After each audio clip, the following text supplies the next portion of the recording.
Hey, does anyone here remember the internet from pre-2010? You know, the Wild West period of content creation. Websites like Newgrounds and early YouTube have paved the way for many individual animators and creators to rise up on the internet with their own web series and shows, allowing for content creators to upload their own animations, content, and music. Whether that's a good or bad thing is up to you. However, you'd be surprised with the creators that have had humble origins on these sites. You've got Egoraptor, and you've got Psychic Pebbles, who really only came to my knowledge after his Pilots Mining Friends. And speaking of pilots, several months ago I was on YouTube in bed and I stumbled upon a video called Satina Wants a Glass of Water, then in brackets, Pilot. This whole little video was a short created by an animation student called Daigle. Sorry if I pronounced that wrong. And from the get-go, it was kind of set up as a humble origin story, as it was a thing for class, and also a short, which was a pilot. Pilots are a thing in television, used to test the waters with an idea or concept, with the ultimate idea that a network will see it, like it, and ultimately picking it up, funding the show with episodes, seasons, and sometimes merchandise. So going into this pilot, it pays homage to classic cartoons with the title card and the soundtrack. Now, I am not nostalgic for classic cartoons such as Looney Tunes or the old Disney cartoons, etc., because I'm 16 and I don't harbour feelings for this. However, it is just a neat idea and a neat throwback for a modern cartoon to include throwbacks and references to classic cartoons. On another note, it reminds me of the Adventure Time title cards. What I think makes this pilot so interesting is mostly the characters. We've got Satina, her parents, Lucia, and Dave.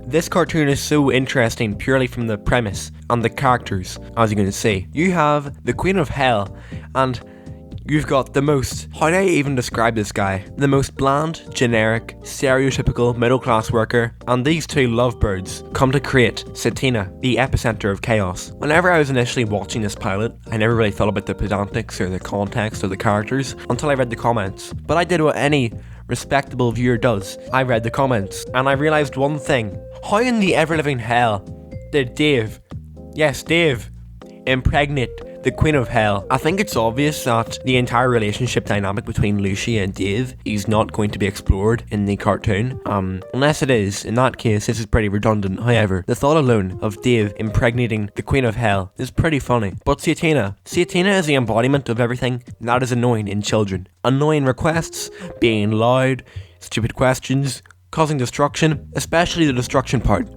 as she really does have the powers of Satan.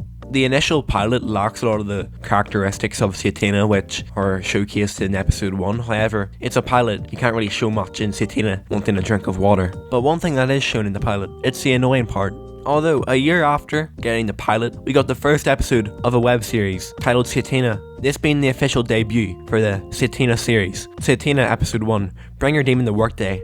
Episode 1 of the series grabs the potential the pilot exuded and amplified it to 11. It's a really nicely animated full-length episode of a cartoon, and actually, it comes in longer than a Cartoon Network show would, coming in at 13 minutes. The premise of the episode is that it's Bring Your Child to Work Day in Dave's workplace, and Dave being, well, Dave, he forgot it was that day, and he gets Satina dumped in him by his ex-wife/wife, Lucia. Now, as I've mentioned previously, I'm confused how the relationship works. I mean, Dave said love you in the pilot, but I don't know. Lucia seems pretty pissed off at Dave. However, Dave coping with the fact that he has to take Satina to work, brings Satina to work, and what happens from then on is chaos. This is not a review of the episode, so you can go watch it for yourself. Also, voiceover Pete plays Dave's boss. David. Late, disheveled, and living out casual Friday. On a Tuesday, I see.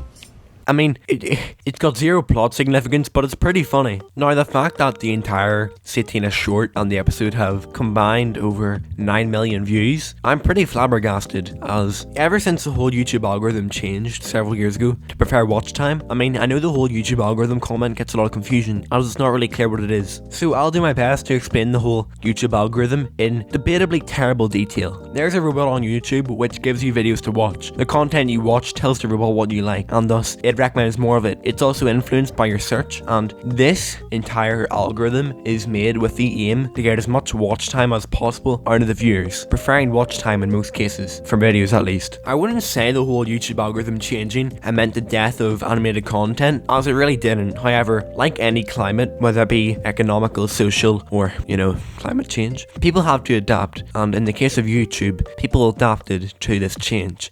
Previously it had Ego Raptor with Starbomb and parodies, and ever since the algorithm changed, it'd be hard to pump out videos that high of quality on a consistent basis. Thus he had to dial it back and focus on his gaming endeavours, which are, However, people adapted to the algorithm change, and we got the rise of a lot of new creators, new great creators like Jaden Animations and the odd ones out, etc. And in the face of adversity, Hannah Daigle comes in and has defied the odds in a way, as in her animated content thrives on YouTube, and the fact she made a really good pilot for her class, ultimately going on to create a fully blown web series, and even an animation studio by the looks of it, is incredible. While researching for this video, I was confused as to how the show was funded, although I remembered it was funded by Patreon. So if you want to help her make her show, the link will be in the description. I suppose the whole closing sentiment of this video is I really enjoyed these episodes, and they're an inspiration for anyone looking to get into animation in the future. Seeing this individual making a pilot for her class, uploading it to YouTube and getting millions of views,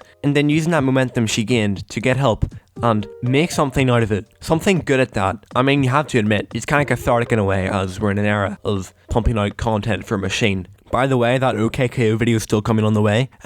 I've been distracted by a plethora of things, but other than that, I've got a video on Phineas and Ferb you could watch in the meantime, as I put a lot of effort and time into that one. But other than that, thank you for watching, have a nice day, and see ya.